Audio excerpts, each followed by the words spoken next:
Kane, and I'm here with you on HIT 340 Comparative Records. We are still on week 12, and this is lecture video number 2 for our week 12. We are studying veterinary settings. We're on page 550 in your textbook if you want to follow along. Our learning objectives for this chapter are to list at least 5 similarities between veterinary and human health records. Explain why SNOMED CT is preferred over SNVDO and describe its importance to human and animal welfare in the 21st century. Explain the necessity of maintaining records for groups of animals rather than individual animals, in particular veterinary care settings. Illustrate the similarities between veterinary and human medicine professionals. Describe the client's rights in information ownership and be able to identify the client in a given situation. Identify key organizations that provide the most current information relating to the practice of veterinary health information. So let's get started here. Talk about settings. Veterinary medical center, which may be a veterinary teaching hospital or an animal medical center, a veterinary hospital or an animal hospital, veterinary clinic, veterinary office, veterinary mobile facility, veterinary emergency facility, and veterinary and on-call emergency service. And these settings are all described at the top of page 551 if you're looking at that to see how they're different and why would they name them differently. So those are all there for you to review. Types of patients. Oh goodness, there's all types of patients that are there. And these refer to an animal. When you're talking about vets, patients are animals and owners are clients. The patients belong to the clients. Animals belong to the owners. The domestic animals included in veterinary practice that we're going to talk about today include canines, felines, bovines, ovines, porcines, caprines, llamas, ratites, and equine. And if you wanted to know what all of those are, we can read through those again. So canine is dog, feline is cat. There are other small animals such as birds, parrots, snakes, lizards, hamsters, and ferrets. But then you get to bovine, which is cow, ovine, which is sheep, porcine, which is swine, and caprine, which is goat. Equine is horse. And then, of course, you've got llamas. Ratites include ostriches, emus, and rheas. And those are considered large exotic animals. Some wild animals that veterinarians might care for include birds, deer, moose, bear, among others. And then, of course, you have veterinarians that care for zoo animals. And so you have those to consider as well. Another thing, wild animals, it's not on the list here, but that could also include wolves. The American Veterinary Medical Association accredits educational programs for veterinarians, which are DVM or VDM in terms of their professional degree. Veterinary technicians, veterinary technologists. So there's all those. Veterinary Hospital Managers Association offers a Certified Veterinary Practice Manager or a CVPM program. The regulatory issues that vets deal with are less stringent than for human medicine. But each state has a Veterinary Practice Act. And so again, vets are governed by their state. The AVMA has developed a Model Veterinary Practice Act to serve as a model for state laws. And the AVMA has guidelines and policy statements. They publish those in the AVMA Membership Directory and Resource Manual. And if you're looking for all of this information, it starts at the bottom of page 553 in your book. The AVMA Council on Education accredits programs of study in veterinary medicine. These standards address medical record keeping, and HIM service may provide statistics. The American Animal Hospital Association, or the AAHA, offers a voluntary accreditation program for companion animal hospitals.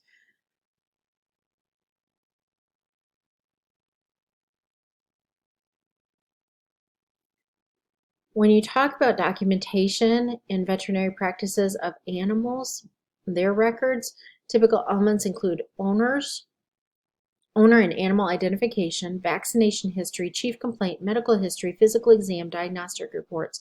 And obviously, if they have some kind of procedure performed, those reports would be included as well. If they have lab tests, if they do boarding, those types of things, that should all be included. The AAHA medical record standards are similar to human health care, and they also have guidelines for prescription drugs.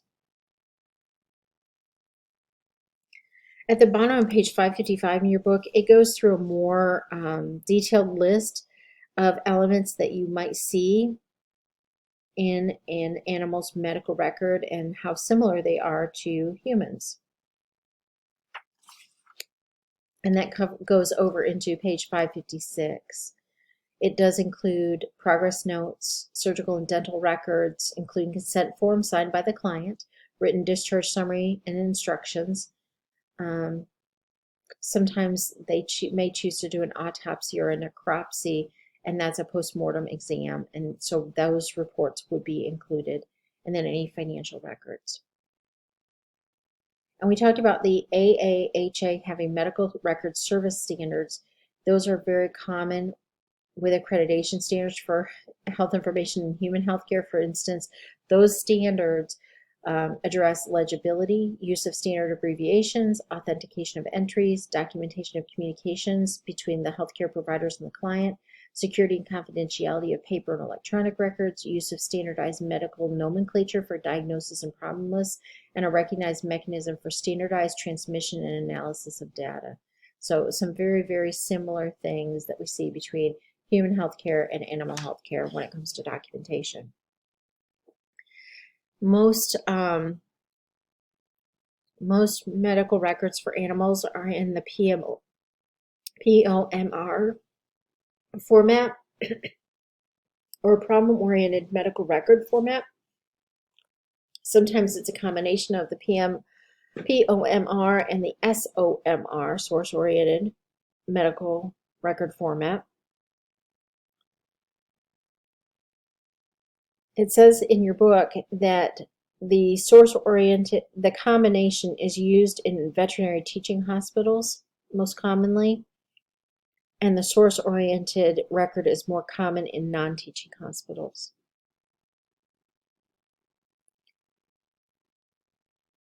Herd health is known as production medicine or ambulatory field service. And that's a variation of the family-oriented format that's used there. So rather than generate a separate record on each of 100 animals examined or treated at a farm on a given day, they just simply they use specialized forms or electronic formats so they can document treatments on a large number of animals at one time. And so that's where they get the family record, so to speak.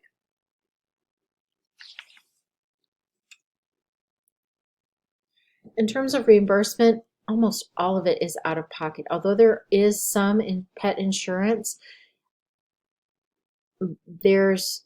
that is not a trend that has caught on massively around the country. And so what you may see is it's different because it's out of pocket. They're looking at written cost estimates provided to the client before treatment. And for those clients who have pet health insurance, they have to make sure they have complete, accurate veterinary records, and they may have to do some pre-authorization, or they may have to look and see what is covered. Some pet owners have chosen to have mortality insurance, and you have to have the insurance company's authorization prior to any euthanasia activities that happen. So what about coding and coding classification systems? They have what's called SNVDO, Standard Nomenclature of Veterinary Diseases and Operations. This was originally published in 1976 by the Public Health Service. It's been maintained only intermittently since that time, It is still used by few North American veterinary teaching hospitals. Um, it is not the most common one.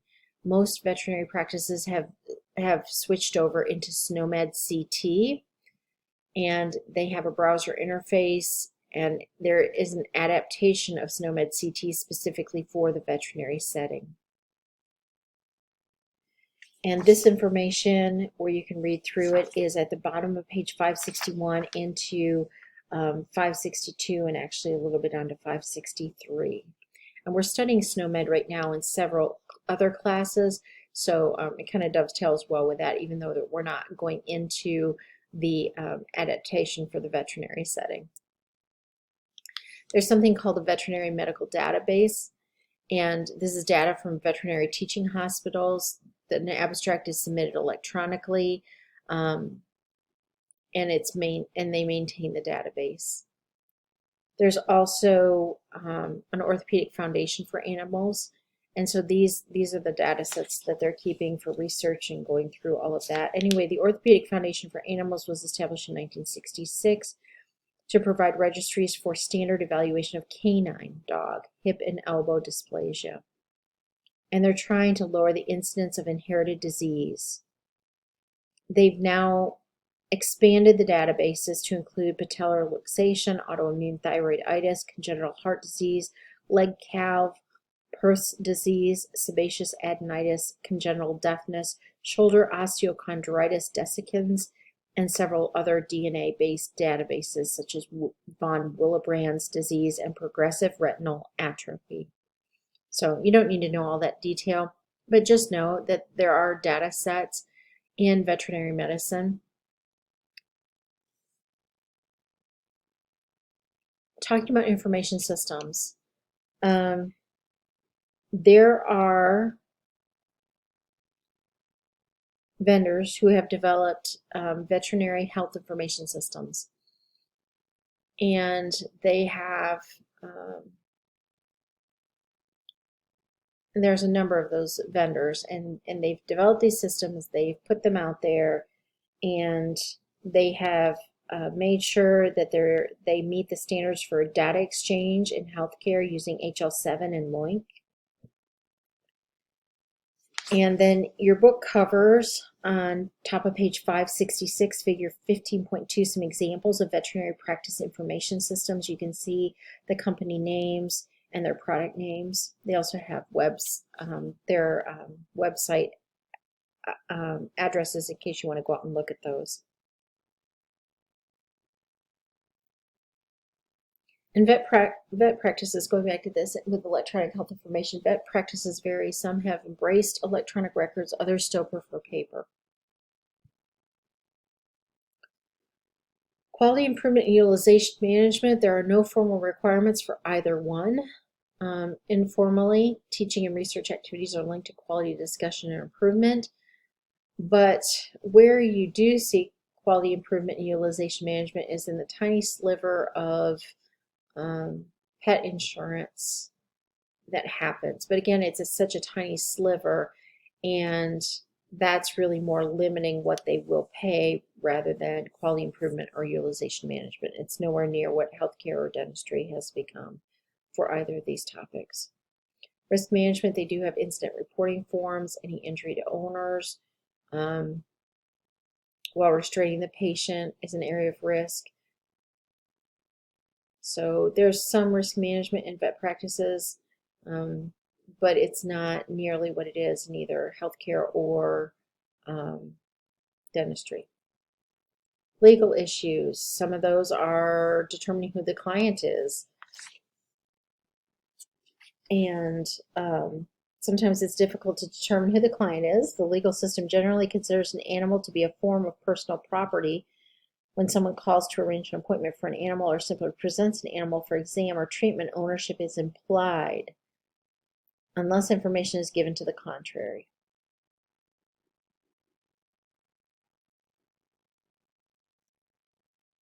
And in the large animal setting, it says here in your book, the person who actually presents the animal for examination or treatment may be the owner, but then again, they may be an agent for the owner or simply a transporter or an employee. The owner may not even live in the same state where the animal resides or where the animal is being presented for exam or care. So sometimes that can be a real challenge. Litigation for debt collection, pre-purchase examinations, wildlife management, animal cruelty, animal welfare advocates, and stray animals are all other legal issues that are oftentimes challenging for vets. And these are in detail in your book on pages 568 and 569. And top of page 570 starts with euthanasia and change of ownership, blood donors, and donation of animals.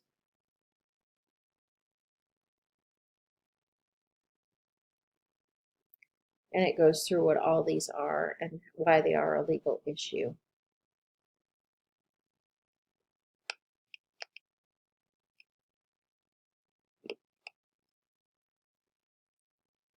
So what is the role of the health information manager when it comes to the veterinary setting?